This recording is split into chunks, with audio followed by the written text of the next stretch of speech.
PCC, com imagens que nunca foram mostradas. Como os criminosos reagem à presença dos policiais de rota na muralha do presídio. E mais, o depoimento inédito ao diretor Elias Júnior do homem que solicitou a transferência dos líderes da facção para os presídios federais. O promotor do GAECO, que é o número 1 da lista do PCC a ser eliminado. E tudo o que você gostaria de saber e muito mais. Meus amigos, neste dia 15 de novembro, não esqueçam de mim. Quero ajudar a melhorar as condições de trabalho dos nossos guerreiros e também da nossa população. Para vereador de São Paulo, vote diretor Elias Júnior 17300. E muito obrigado a todos.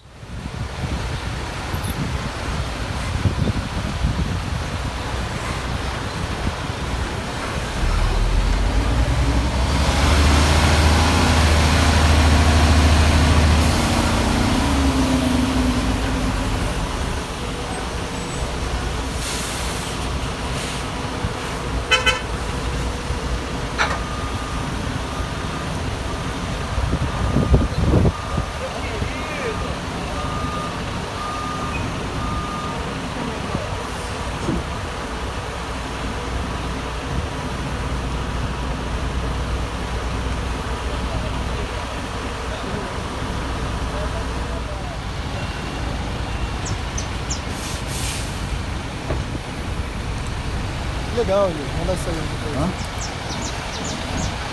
Operação de guerra, né?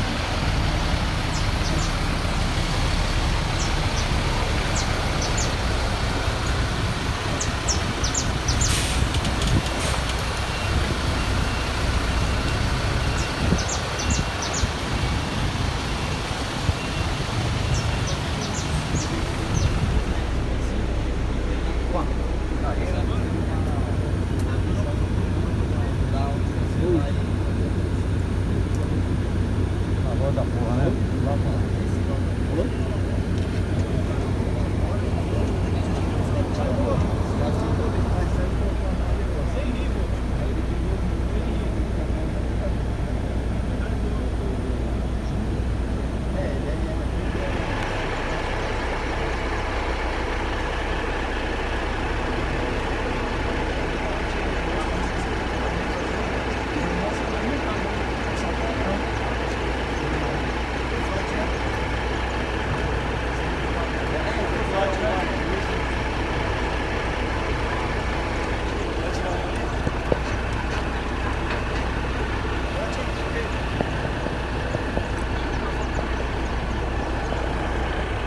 Agora vocês irão ver como os policiais de rota foram recepcionados pelos criminosos que estavam presos na P2, onde os líderes da facção criminosa cumpriam pena.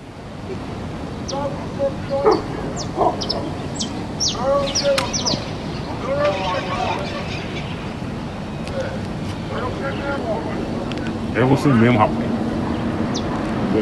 Além de tudo, é caipira de pia. Olha lá passando que é lá no 16 subindo algum barato, tá vendo? É 40. Tá vendo? É, ou 40. Toma mão, bagaçado, em cima da muralha.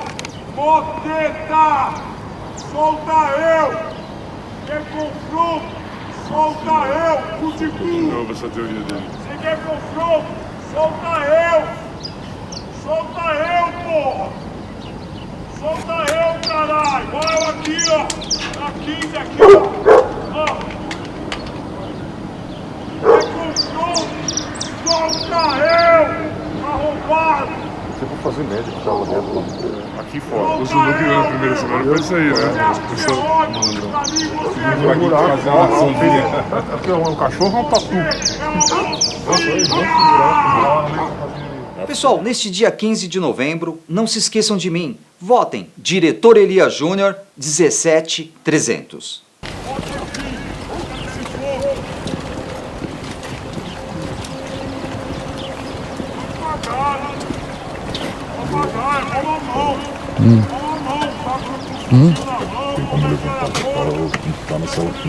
Dá pra sim. Não problema não. Olha pra mim feio, sem nada na mão, e nenhuma faca. Talvez não pode ser cabeça, seu maldito. qualquer um de vocês. Olha bem pra mim, sem nada a ver com a cabeça de vocês. Qualquer um, caralho!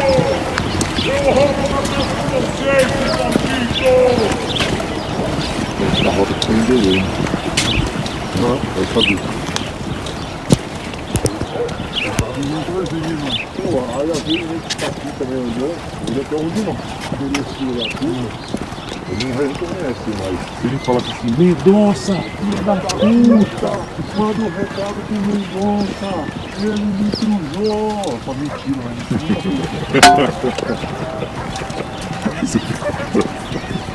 Mendonça nunca fez isso, mentiroso.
Espalhador de pica! Espalador de pica.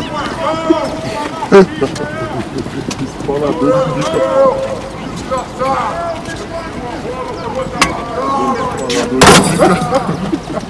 os caras têm uma mentalidade fodida, né, velho?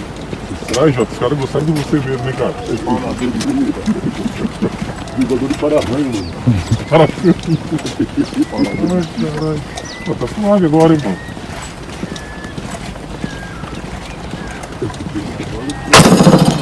Agora aqui é desgraceira, mano. Agora deu desgraceira. Puta, Jota, se segura, cara.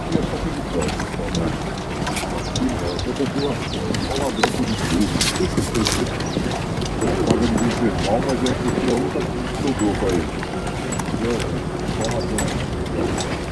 Tela. Moral, hein? Ih, favela do caralho esse bagulho, mano.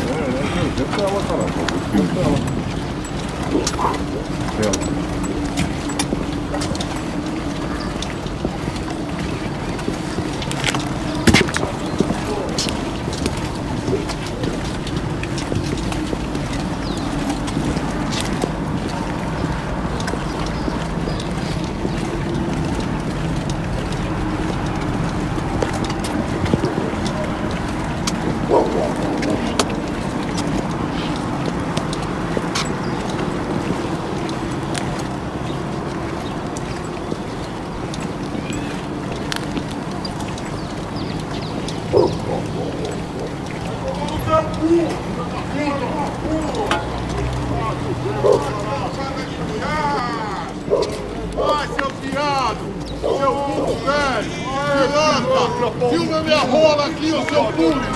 Seu vacilão! Olha o Fred Gomes aí, seu vacilão! É seu que tá falando meu saco!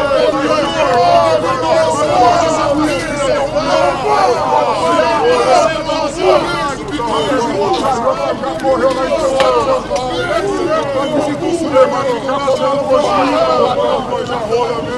Vai comer coxinha na Cepam. Vou comer coxinha na Cepam. Por favor. Essa coisa é da Leste.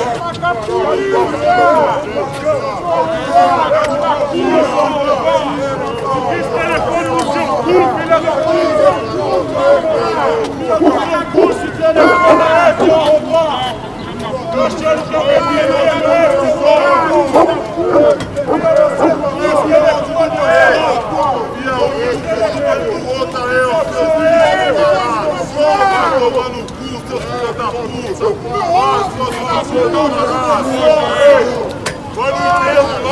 comédia de caralho. Mas me deu lá, seu cuzão, seu filho da puta. Quero ver no asfalto. Eu quero ver no asfalto. Seus comédias do caralho. Seu filho da puta. Vai, seus bichos do caralho. Esquema do Bolsonaro. Vai tomar os seus cu. Aê, eu vou ficar com o bigode na placa, viu? Aê, seu bigode vai na placa, viu? Aê, eu vou ficar seu bigode na placa, viu, seu cuzão?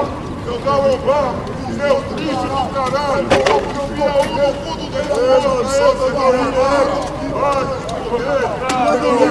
Vai, vacilão. O que é?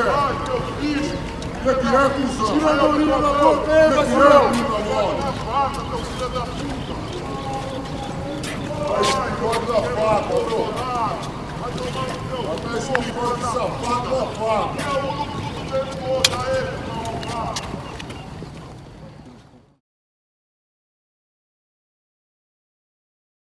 Doutor, o senhor é um dos mais estudiosos, né, promotores que vem acompanhando o trabalho do PCC. Como o senhor descreve o PCC hoje, em questão de organograma, de poder bélico, de tráfico de drogas? Veja, eu na verdade atuo diretamente, né, em investigações envolvendo o PCC desde 2005.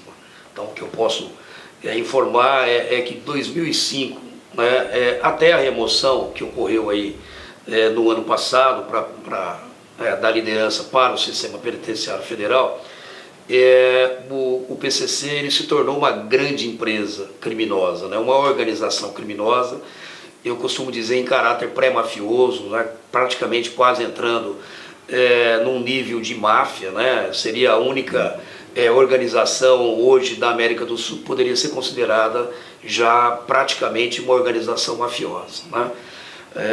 Então de 2005 para cá eu venho verificando o crescimento espantoso, né? Não só em poder bélico, né, de armamento, mas na capacidade de tráfico, inclusive tráfico internacional, né? O PCC hoje o carro-chefe do PCC hoje o tráfico para a Europa, né? O tráfico de cocaína para a Europa, o tráfico interno hoje foi colocado em segundo plano, né? O que rende realmente milhões para o PCC é o tráfico internacional, e de 2005 para cá eu só vi essa organização crescer. Por mais que nós fizéssemos e tivéssemos à frente de várias investigações que culminaram na prisão de centenas de integrantes, né? A maioria delas inclusive feita pela Rota aqui de São Paulo, cumprida aqui pela Rota, através de investigações oriundas lá de Presidente Prudente, do GAECO que eu coordeno, não é?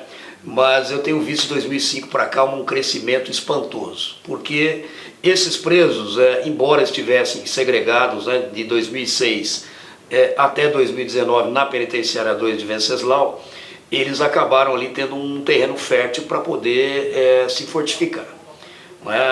Num primeiro momento eles tinham acesso ao telefone celular, nós não tínhamos ainda unidades com bloqueadores do Estado, então eles conseguiam ali dinamizar, aumentar, otimizar o seu tráfico de entorpecentes, roubos a bancos, a carros fortes, etc. Então, a partir de 2012 foi implantado o bloqueador de celular naquela unidade prisional, onde estava o Marcola e as demais lideranças, mas nós verificamos que o celular não era o maior problema da prisão. Muito se pensou, e eu já fui perguntado várias vezes, né, se a gente acabasse com o celular, o crime organizado iria acabar também, o celular nas prisões. E a gente verificou, né, que isso não era totalmente verdadeiro, porque as ordens elas continuavam entrando e saindo semanalmente através de visitas e infelizmente também através de maus advogados, né, que se prestam a esse papel de pombo-correio do crime.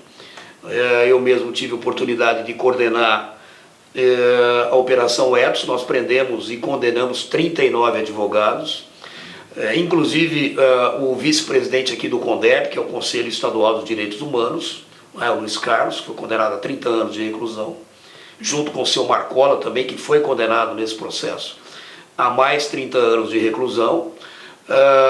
E ficou demonstrado então que a arma maior deles não era realmente o celular, mas que a capacidade de mobilização, a capacidade de comunicação, ela continuava e continuou ativa através de familiares e através de defensores, né, de maus defensores. Então, nós tivemos todos esses problemas. Nós tivemos em 2012, vocês sabem muito bem disso, a morte de praticamente uma centena de policiais aqui no estado de São Paulo, a mando do PCC. Foi o ano com mais homicídios de policiais militares determinados pelo crime organizado. Obviamente era sinal de que naquela época houve um combate mais direto e mais efetivo a essa facção, né, que gerou esse confronto sangrento e na maioria das vezes assassinato covarde de policiais militares aqui do estado de São Paulo, a maioria de folga ou, né, trabalhando em bicos, etc. E o que a gente imaginou, o que a gente sempre entendeu, e nós oferecemos uma denúncia em 2013, que foi considerada a maior investigação da história do Ministério Público de São Paulo. Ela durou 2 anos e meio, com milhares de horas de interceptações telefônicas. Acredito que nós fomos a única unidade a gravar o Marcola dando ordens no celular ainda, na época que eles tinham acesso, em que ele dizia que eles foram responsáveis nessa gravação pela diminuição de homicídios no estado, né, que foi ordem deles, na verdade não foi ação do governo. Eles proibiram o crack dentro das unidades prisionais, então acabaram os assassinatos, né, e mais alguns arroubos de poder que na verdade não eram totalmente verdadeiros, né? E a gente imaginou que deveríamos isolar essa liderança. Em 2012 nós pedimos o RDD do Marcola e mais 34 integrantes. Essa denúncia, né, essa investigação, ela tem 175 presos, aliás, réus. Nós pedimos a prisão de todos eles e a internação em RDD de todos aqueles que já estavam presos, como é o caso do Marcola, e obtivemos na maioria dos casos. Eles ficaram internados no RDD por 1 ano, isso não rompeu o poder que eles tinham, não só aqui no estado de São Paulo como fora. A partir de 2015 eles começaram a expandir a sua atuação para fora do estado de São Paulo, e hoje eles estão no país todo, né? O PCC hoje tem mais de 30 mil integrantes no país todo, sendo 12 mil deles aqui no estado de São Paulo, não é? A maioria preso, evidentemente, mas hoje a maior organização criminosa da América do Sul, com certeza, ramificada em todos os estados da federação, e também na maioria dos países da América do Sul e em alguns países da Europa, já onde eles têm inclusive feito esse tráfico de entorpecentes para lá. Então o crescimento foi muito grande, foi exponencial, o poder só aumentou, o que nos levou, né, à conclusão, e você disse que nós temos estudado, né, e realmente nós nos debruçamos tanto na criação do organograma do PCC, e esse organograma ele foi construído por nós já em 2012, pela equipe que nos auxilia, da Polícia Militar, e também com a inteligência da Secretaria de Administração Penitenciária, através de documentos, através de delações premiadas, né, nós conseguimos identificar o organograma dessa organização criminosa, que é uma grande empresa, né, toda dividida em setores. Ela tem uma forma piramidal, obviamente, onde estava a sintonia final, que era composta pelo Marcola e mais 6 integrantes, não é? E esses presos, eles dividiam essas funções, né, dentro não só das regiões do estado e hoje do país, mas também por tipo de atuação. O departamento financeiro, o departamento do progresso, que na verdade trata do tráfico de entorpecentes, o tomate, que hoje é o tráfico internacional de drogas do PCC. Eles têm um setor disciplinar que envolve os tribunais do crime e também, né, envolve os fatos que ocorrem e litígios que ocorrem dentro das unidades prisionais, porque hoje, para um preso matar o outro hoje, se for uma unidade do PCC, ele tem que ter uma autorização para isso. Então, obviamente, inclusive, a presença e atuação do PCC dentro do sistema prisional, ela diminuiu o número de homicídios que tinham dentro do sistema. Isso não é uma coisa boa necessariamente, porque hoje acaba que a hora que os portões são fechados, né, e que as luzes são apagadas, o que reina lá é a lei do PCC. Então, para se matar hoje um interno dentro de uma prisão que é dominada pelo PCC, tem que ter autorização deles, para que se faça isso num pequeno julgamento, né, que na verdade nada mais é do que um justiçamento, não é?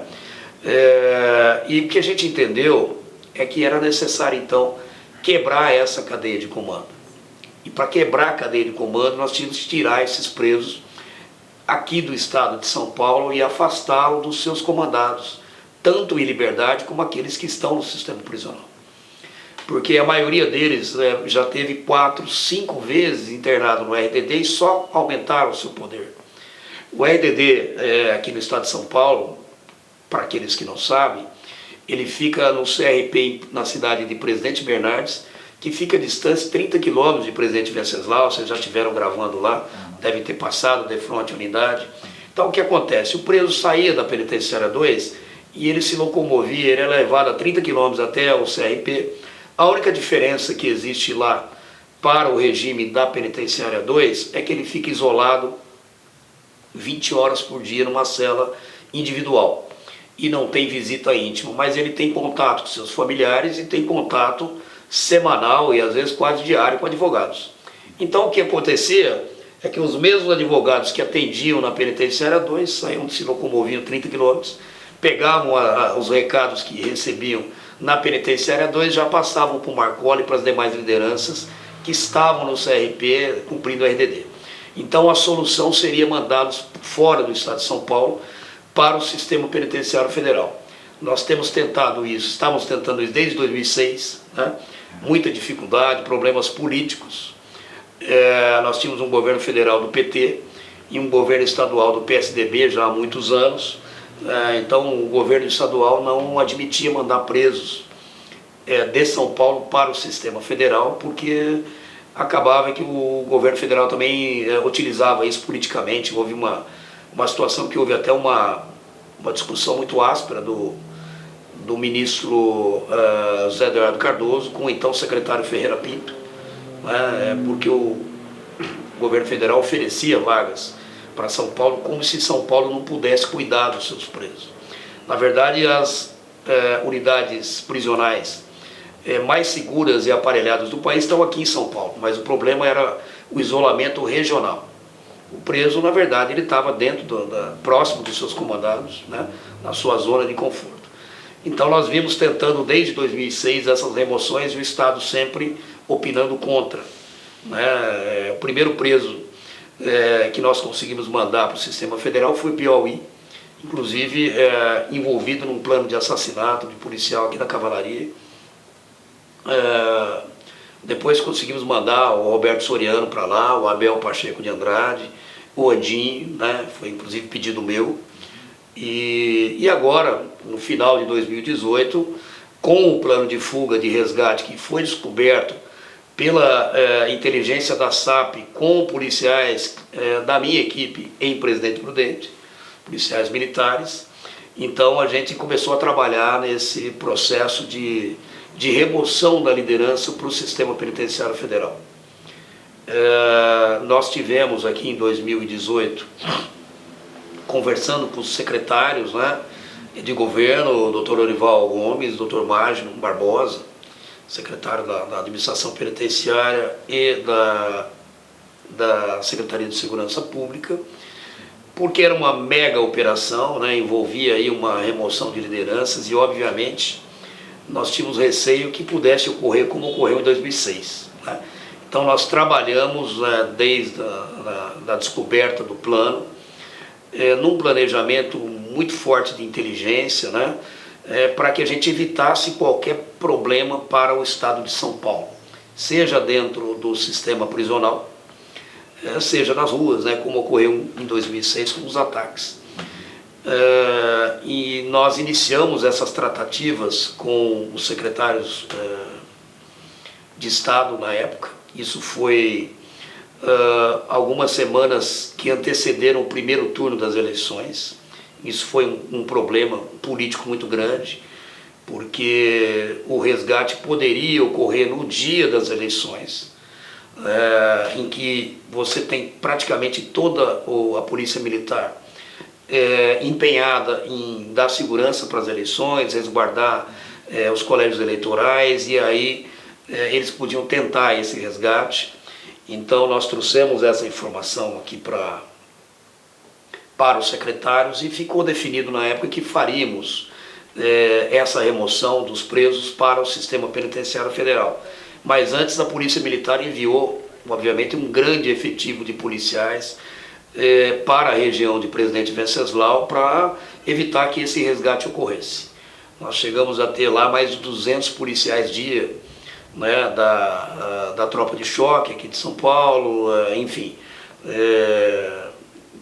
Um grande destacamento de policiais se deslocaram para o interior, e essa mobilização, que durou até a remoção em fevereiro, obviamente ela não podia perdurar pela vida toda.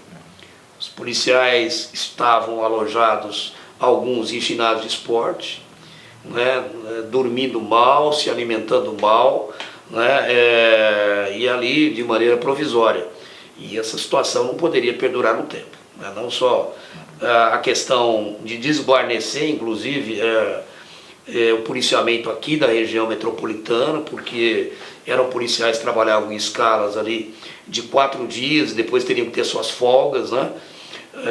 E isso deslocou aí um contingente muito grande de policiais para aquela região.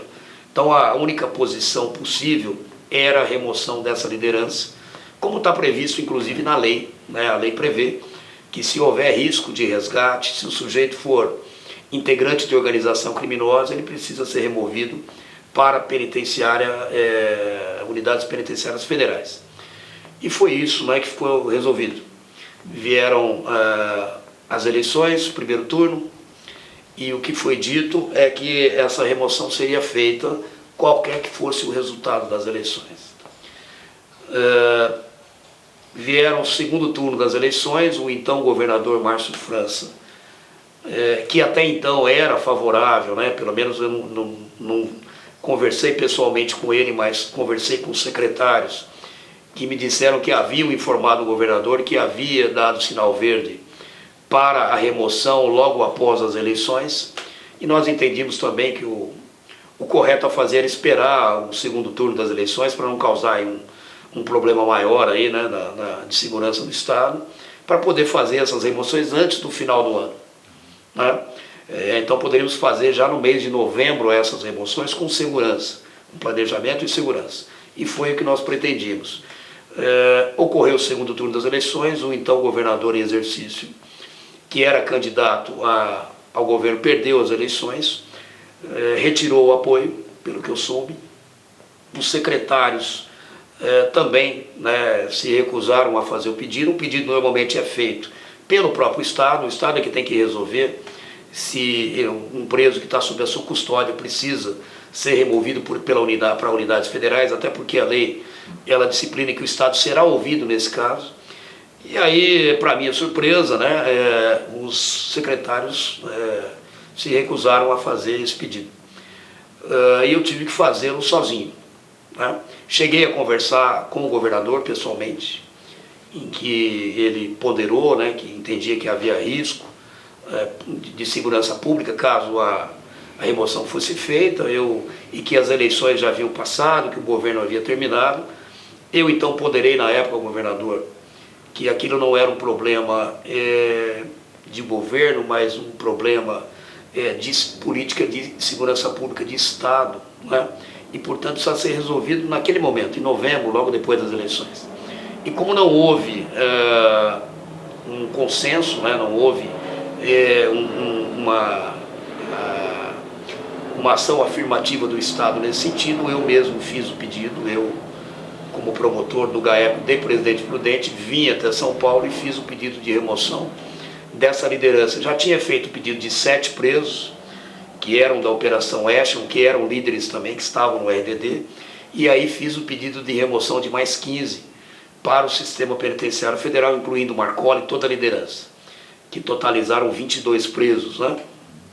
Isso foi feito em novembro de 2018. Pois bem, né, esse pedido foi feito em sigilo absoluto, aqui na capital do estado, por mim, e para minha surpresa, a Folha de São Paulo, no dia 2 de dezembro, publicou que o pedido de remoção havia sido feito, né, e colocando inclusive a minha segurança pessoal em risco, porque no dia 8 de dezembro, uma semana depois, policiais da rota prenderam cartas na saída de visitas da penitenciária 2 de Venceslau, com ordens para me assassinar, e também o coordenador da Croeste, o Dr. Roberto Medina, caso essas remoções fossem realmente feitas. Houve uma demora, né, na apreciação, até porque houve uma resistência muito grande do Estado, mesmo com o pedido sendo feito pelo Ministério Público.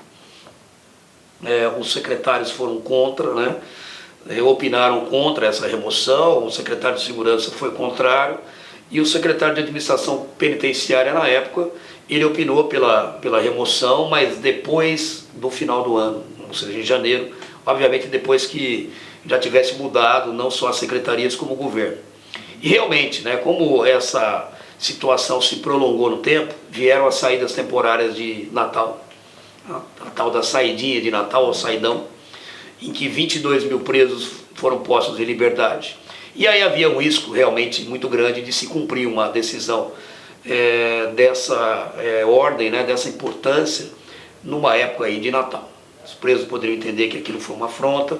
Por outro lado, teria um exército aí de presos soltos, em capacidade de cumprir salves e eventualmente causar algum tipo de problema para a própria segurança pública.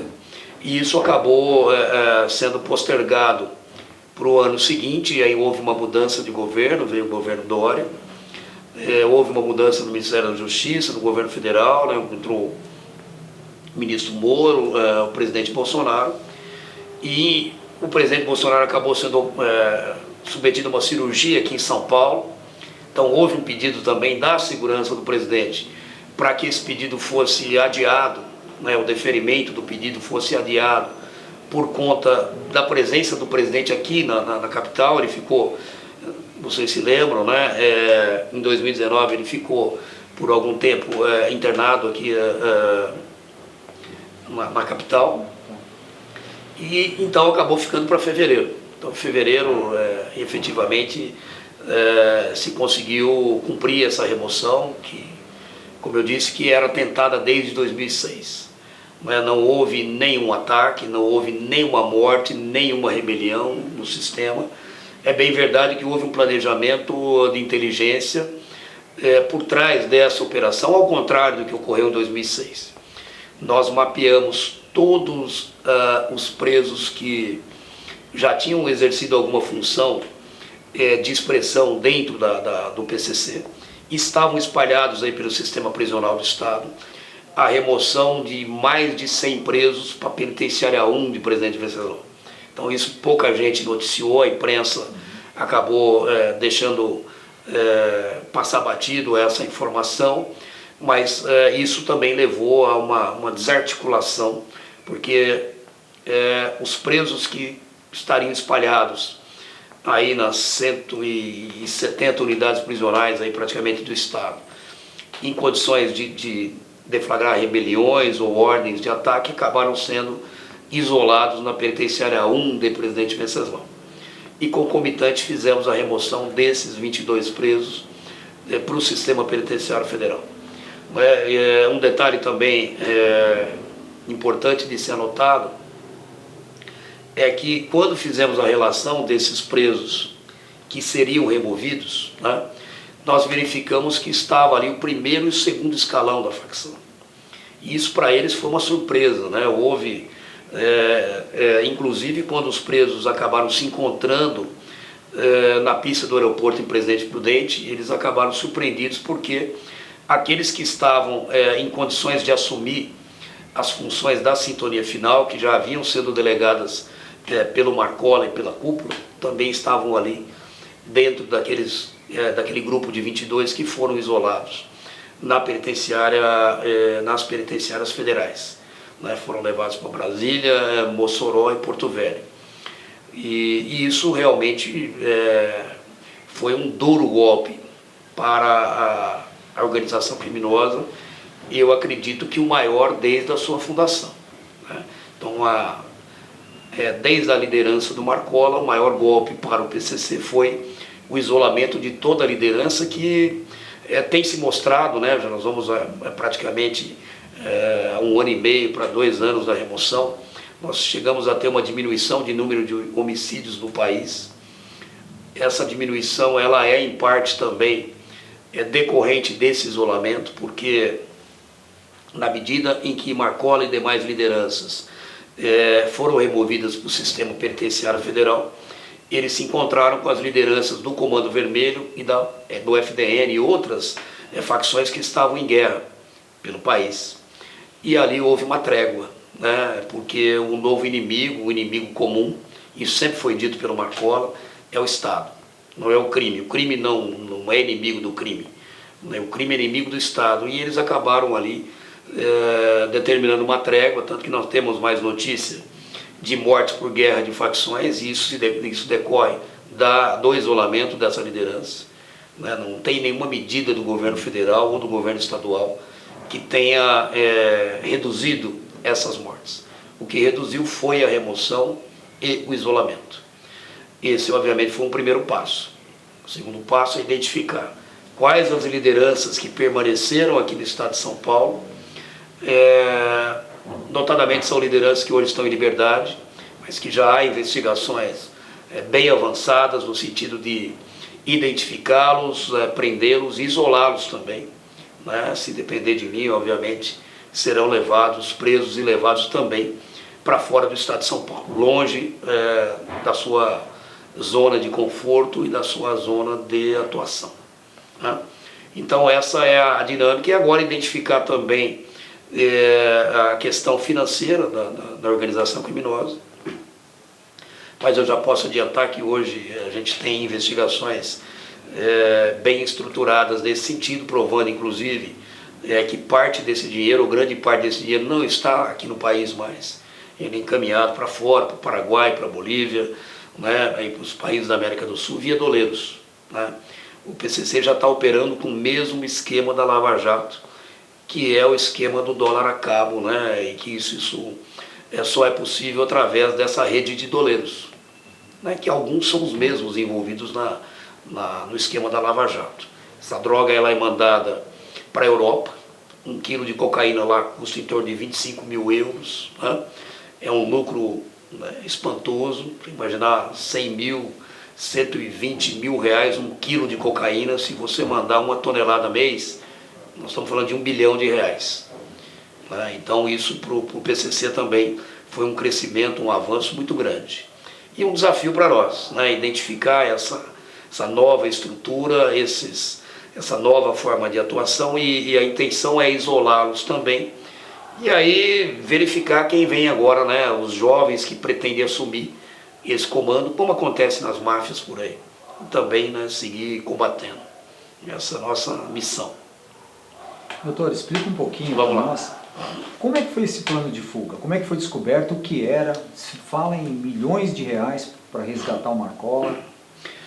Veja, claro que eu não posso dar todos os detalhes, né, da maneira como foi descoberto, mas nós trabalhamos, obviamente, através de informações de inteligência, basicamente foram colhidas não só no local, né, na Penitenciária 2, mas em outras unidades, também contando com a colaboração de delatores, né, do próprio PCC. Era um plano muito bem estruturado. Na verdade, que a minha equipe atuou, já era o 3º plano de fuga do Marcola, né, e esse bem mais estruturado. Tivemos outro também que envolveriam helicópteros, né, a imprensa já noticiou, mas eram ações aí que nós acabamos frustrando, né, eles iriam plotar, eles iriam, na verdade, sequestrar 2 pilotos, pintar o helicóptero como se fosse o Águia, e iam içar alguns líderes, né? Eles iam atacar por terra e içar alguns líderes do interior do pátio. com cestas, né, que estavam acopladas no helicóptero. Esse último plano foi descoberto e ele foi desfeito. O Marcola foi condenado, como eu já mencionei anteriormente, a mais 30 anos de reclusão. É bom que se diga que o Marcola já está quase 30 anos preso, mas a cada crime que ele comete dentro do sistema prisional, então aquele prazo limite de 30 anos para cumprimento da pena, ele é interrompido, né? Então, portanto, ele teria que cumprir esse novo período. Então, a expectativa do Marcola ser posto em liberdade é zero, né? Ele tem hoje mais de 50 anos de idade e tem 330 anos de pena para cumprir. Então, obviamente, a única solução para um preso dessa periculosidade é tentar o resgate. E o Marcola hoje é um preso milionário às custas do PCC, né? O Marcola, como eu disse, era um ladrão de banco, mas ele está praticamente 30 anos preso, há mais de 25 anos preso. E ele enriqueceu quando ele tomou o poder do PCC.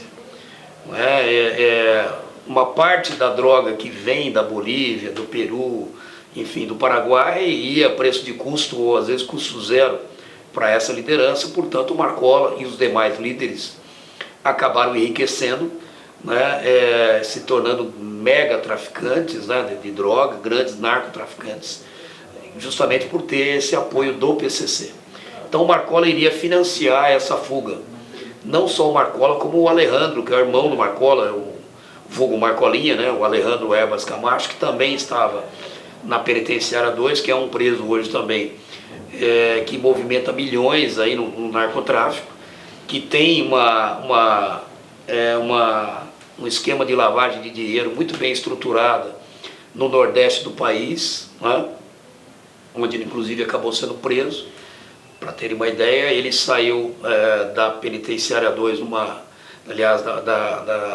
de Pacaembu, do semiaberto, numa saída temporária, alugou um helicóptero até a capital.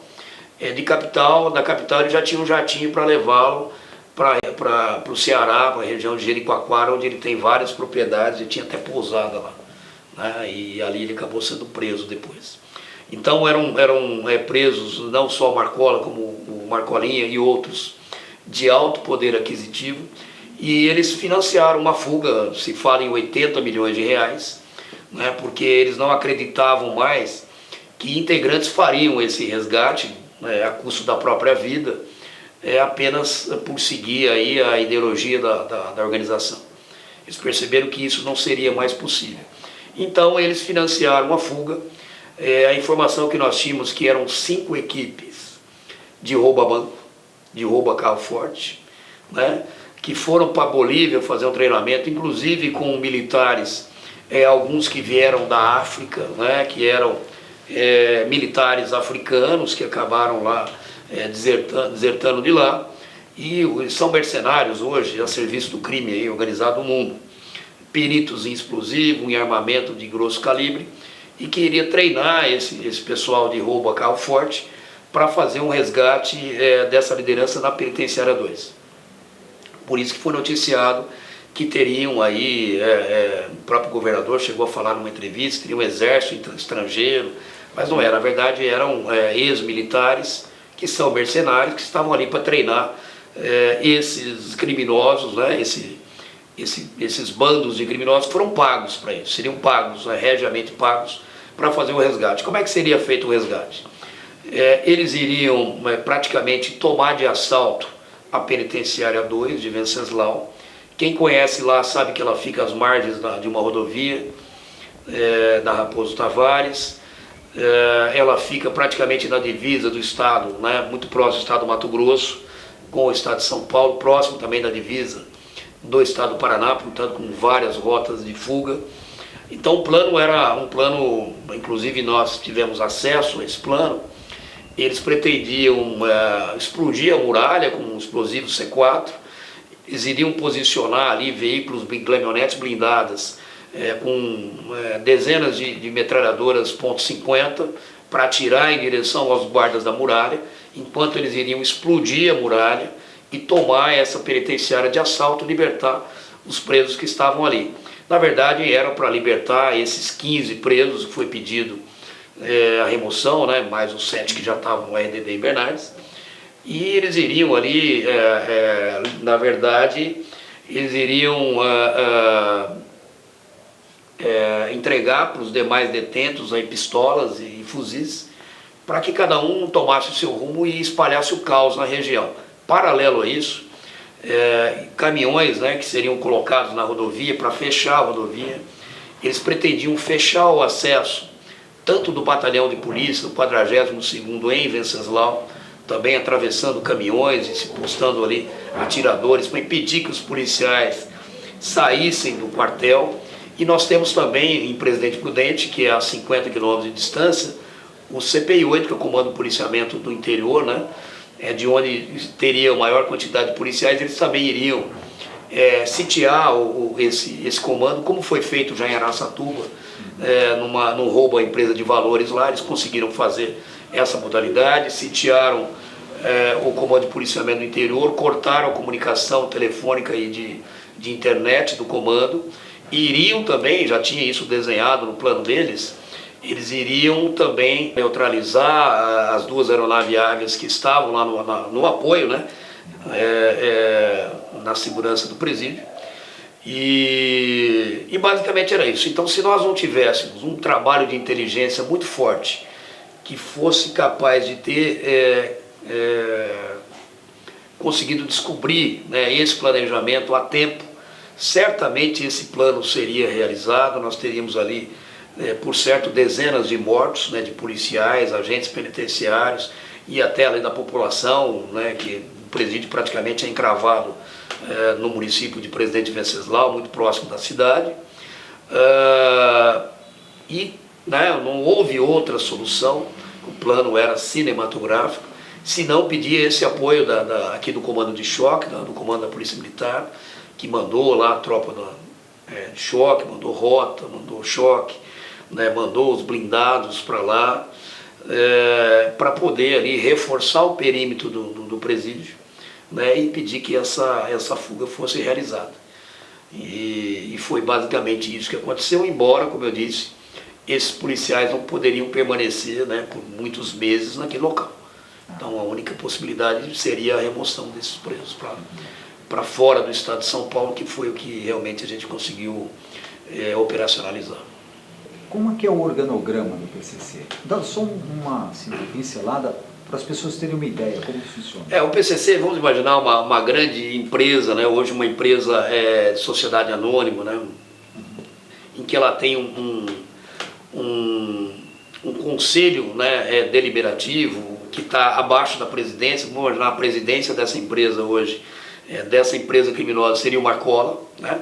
Teria um conselho deliberativo que é realmente quem opera os negócios da organização abaixo dele, que a gente chamava de sintonia final, né? Estavam todos na penitenciária 2 de Venceslau. E abaixo da sintonia final nós tínhamos então a sintonia dos estados, que eram, né, um preso que estava na P2, era responsável então por comandar praticamente o PCC fora do estado de São Paulo. Então, tanto na rua quanto em outras unidades prisionais. Nós tínhamos o setor financeiro também, que era comandado de dentro da P2, mas aí com ramificações para a rua. Nós tínhamos o setor dos gravatas, né, muito importante, que é o setor jurídico do PCC, que não existe senão para dar suporte para aqueles presos que caíram em missão do PCC, não é para assistência jurídica em geral de qualquer preso integrante do PCC, mas aqueles que foram presos em missão do PCC, e também, obviamente, né, e isso eles conseguiram fazer, para poder servir de leve trás, de pombo-correio, né, de levar as ordens da liderança para a rua e trazer esses recados para dentro das unidades prisionais. Setor disciplinar, né, um setor que trata do tráfico de entorpecente, né, que era o setor de progresso. Nós temos um setor que só cuida das penitenciárias femininas. Nós temos outro setor que só cuida dos CDPs, né? E aí, abaixo disso, né, nós tínhamos a Sintonia Geral de Rua, né? Essa Sintonia Geral de Rua, ela era subordinada a Presidente Venceslau 2 antes da remoção, né? E nessa sintonia final geral de rua, então as ordens saíam da penitenciária 2 e esses integrantes, que na sua maioria são egressos, né? São presos que já tiveram, inclusive, cumprindo pena na penitenciária 2 de Venceslau e, portanto, gozam da confiança da cúpula, assumiam essa função de liderança na rua, e abaixo deles eles determinaram mais outros grupos, né? A gente vai imaginando um organograma como se fosse uma pirâmide, em que na rua nós tínhamos, por exemplo, o grupo dos 14. Né? Por que 14? Porque cada região aqui da capital, região centro, zona leste, zona sul, zona oeste, baixada, interior, enfim, eles denominaram como uma região, uma macro-região, e para cada uma dessas regiões eles colocaram 2 líderes, que deram 14, né? Eram 7 regiões, e esses líderes se tornaram o grupo dos 14, que estava abaixo da sintonia de rua. E abaixo desse grupo dos 14, cada região, por exemplo, aqui da capital do estado, vamos colocar o centro, por exemplo, ele tem sintonia geral da região centro, ele tem sintonia disciplinar, ele tem financeiro e tem um responsável pelo tráfico. Então isso é replicado em cada região, e para o interior do estado, isso é dividido por DDD de telefone. Então eu, por exemplo, na minha região, Presidente Prudente, eu estou na região 18, ou 018, que é o código DDD da minha cidade, Campinas 019, região de Bauru 014. Para cada macro-região dessa do estado, a mesma divisão. E tudo isso por quê? Porque essa composição e essa divisão de funções dificulta que a gente chegasse até a cúpula. Então, muito dificilmente, se você prender um criminoso na zona leste de São Paulo, você vai conseguir responsabilizar o Marcola, por exemplo, por um salve que ele tem na mão para matar um policial militar, por exemplo. Então, normalmente, quem era responsabilizado é o próprio criminoso que estava com aquela ordem nas mãos. Tivemos um exemplo aqui há pouco tempo, né, de assassinato, inclusive aqui de um cabo da rota, não é? Possivelmente aí a mando do PCC, nós temos já integrantes do PCC presos nessa ação, mas dificilmente você vai conseguir responsabilizar a cúpula por uma ação que foi praticada a mando da cúpula por um integrante da base. Então é por isso que eles formaram, né, essa grande empresa descentralizada, né, até certo ponto, e que a ordem vem sendo difundida por camadas. Então o Marcola fala com a sintonia final recebe dos estados, dos outros setores, não fala direto com o Marcola, e o pessoal da rua nunca vai falar direto com o Marcola, nunca falaria direto com o Marcola. Então isso levou, e por isso, essas investigações elas levam anos. Então nós temos que ter um link, né, da rua para chegar até a sintonia final.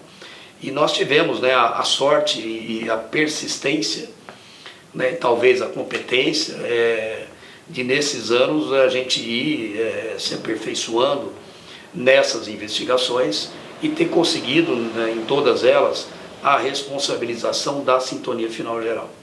Então todos eles aí da sintonia final geral foram condenados, tanto na operação Etos, né, dos advogados, a 30 anos de reclusão cada um deles. Depois tivemos a operação Echelon, né, que é uma operação conduzida por mim em conjunto com a Polícia Civil da minha região, que atingiu o PCC em 14 estados, mas que nós conseguimos também, aí, graças a essa operação, a internação no RDD de 7 líderes e depois a remoção junto com os 15 que seriam resgatados, que deram 22, né? E com isso a gente deu uma quebrada nessa cadeia de comando. Então é um esquema muito complexo. Talvez se vocês visualizarem depois imagens do organograma, vocês podem entender melhor. Eu tenho hoje, inclusive, a honra, né, mandei fazer um quadro desse organograma, ele está na minha sala, atrás da minha mesa, para que eu sempre me lembre, né, dos anos de trabalho que levaram para a gente construir esse organograma. E ele é usado hoje no Brasil todo, né? O Brasil todo utiliza hoje esse cronograma. Quando nós prendemos algumas lideranças, eles olharam para o cronograma e se surpreenderam, né? Falaram, mas quem passou isso para vocês? Na verdade, a gente aprendeu com eles como eles se organizavam. O que você gostaria de acrescentar? Eu acho que eu já disse, Elias, o que eu precisava dizer. Eu, na verdade, se vai verificar que eu não dei entrevista depois das emoções, embora eu tenha ficado engasgado, porque não foi o Moro responsável pelas emoções, ganhou até medalha aqui do governador, não foi o governador Dória. Como eu disse, tenho respeito por essas autoridades, mas eles não moveram uma linha sequer para que essa remoção fosse feita. Quem fez experimento Ouros até hoje fui eu. Então, enquanto eles apareceram aí nos programas de televisão, fizeram plataformas políticas, dessa remoção, eu continuo trabalhando. E hoje, a verdade o tempo acaba esclarecendo as coisas. Então, o pedido foi feito por nós, não houve derramamento de sangue aqui no estado de São Paulo, como se imaginava, que isso era um absurdo, que teriam ataques. Acho que o Estado não pode se curvar, a esses criminosos. O Estado tem que ter a mão firme, como teve. E se tivesse, eu disse isso, inclusive, para o comandante-geral, e ele concordou comigo na época, o coronel Salles, se tiver retaliação, nós temos que estar preparados para essa retaliação. Mas não podemos voltar atrás por conta de medo, de ataques, de criminosos, etc. Temos que fazer o que precisava ser feito. E basicamente foi isso. Eu não disse isso em nenhuma entrevista anterior, porque eu acho que não era o momento. O momento era de preparar essa remoção, o momento era de trabalhar para que não houvesse problemas pós-remoção. E nós continuamos trabalhando até hoje.